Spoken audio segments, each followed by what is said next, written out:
What if Minecraft didn't actually go on forever? What if miles away from spawn, the world itself started to break, stretching into impossible landscapes beyond logic? That's the legend of the Farlands, the glitchy edge where reality fractures. Today, we're diving deeper than any player ever dared, unraveling how these bizarre terrain anomalies happen, why Mojang removed them, and how one player's real-life journey turned them into a symbol of imagination, determination, and mystery. Let's explore the Farlands, Minecraft's most fascinating glitch, and perhaps its greatest legacy. So what were the Farlands? In the early versions of Minecraft, up through beta 1.7.3, a bizarre phenomenon appeared at extreme distances from the world's center. At around 12,550,824 blocks on the X and Z axis, the terrain would warp and fracture into surreal formations, towers of blocks, jagged walls, void-like caverns, all stemming from a glitch. This glitch occurred unintentionally, resulting from Minecraft's terrain generation algorithm reaching mathematical limitations, which caused an integer overflow. The noise functions responsible for creating landscapes malfunction, leading to unpredictable terrain instead of gentle hills. Players began referring to this occurrence as the Farlands. It gained notoriety among both developers and fans. Even Marcus Notch Persson, the creator of Minecraft, expressed interest in them. Traveling that far will take quite a long time. Additionally, the glitch contributes to the intrigue and charm of the Farlands. In Java Edition, you hit these glitch lands at about 12.5 million blocks. Over the Y-axis, a version existed too before later versions removed it. On the Bedrock side, terrain glitches appear differently at similar distances, called the Stripe lands, but they aren't the same overflow glitch found in Java versions. Let's talk about why the Farlands were removed. As fascinating as the Farlands were, Mojang had to remove them. Why? Performance problems. Creating those warp structures far from spawn was incredibly taxing on the game's engine. It caused serious lag and instability. Then there were those terrain glitches and save corruption things. Going so far could produce unpredictable behavior, bugs, and even corrupt players' worlds. Even updating world generation, when Mojang overhauled terrain generation in the Adventure update, Java Beta 1.8 released September 2011, the old glitch code was fixed, accidentally wiping out the Farlands. It was also to gain better gameplay experience. The Farlands were near impossible to traverse and broke immersion. Removing them helped streamline the game and prevent bad experiences. Mojang removed the glitch, but its legend remained. To this day, players reminisce and even engineer modern hacks to bring it back for nostalgia's sake. Let's talk about the journey. Farlands or bust. Whoa. Crazy, awesome times going on here. Floating block of ice, you are so magical. One of the most iconic adventures in the community, Farlands or Bust, the YouTube series created by Kurt J. Mack. He started his journey in 2011, walking from spawn towards the Farlands, and he's still continuing today. Kurt's expedition has turned into a marathon, similar to traversing the Pacific Ocean on foot in Minecraft. Through episodes and streams, he shared thousands of virtual miles, connecting his viewers as if they were friends, and has even raised hundreds of thousands of dollars for charitable causes. Minecraft's creator, Notch, has even endorsed his mission. In one instance, when a streamer reached the Farlands in 2020, Notch contributed $1,000.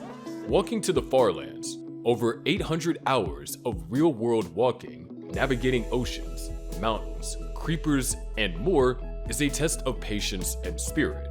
Kurt turned each lap into commentary, a virtual podcast layered over pixel landscapes. When his loyal wolf companion disappeared, fans mourned and rejoiced when Wolfie reappeared.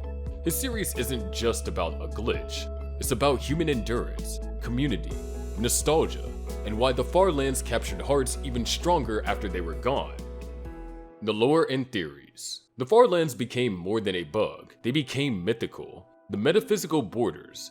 Some fans believe that the Farlands represent a boundary between dimensions, a liminal space in Minecraft reality. There was also this creepypasta and lore rumors. What if Herobrine lives there?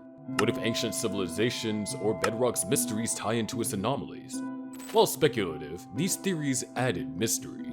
The existence in game files. miles. The glitch disappeared from normal gameplay, but hints remain, and discussions of farther lands beyond the real edge. The Farlands still captivate developers and players alike. They're a testament to Minecraft's unintended beauty, and a playground for community imagination.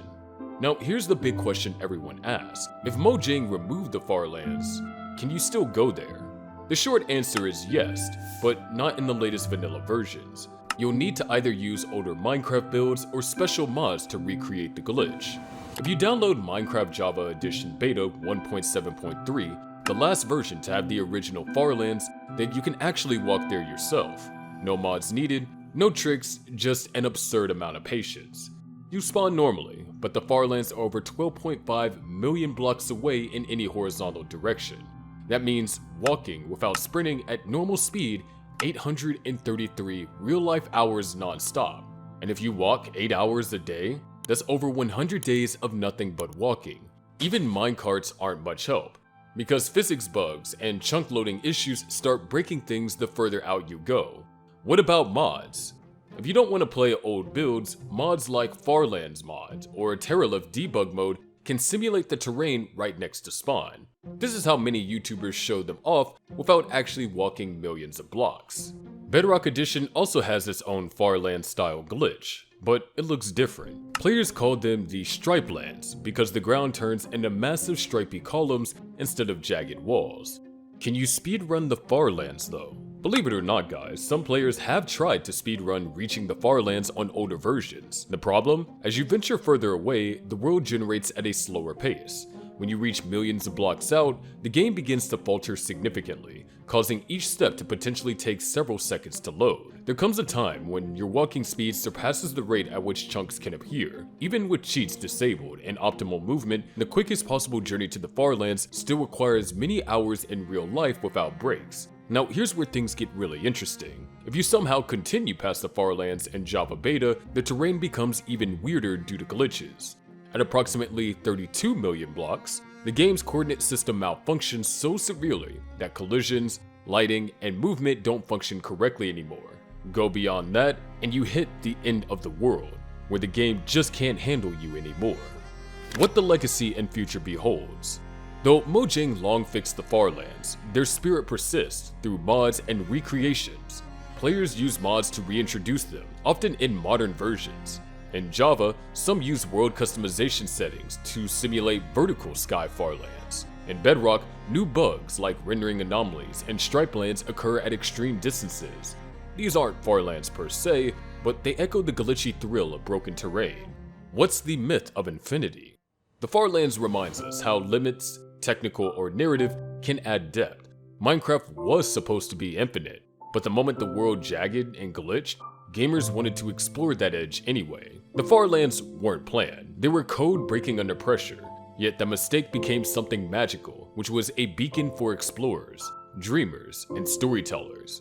From stupid terrain bugs to legend, from online exploits to hundreds of charity-filled hours of walking, the Farlands transformed into more than a glitch.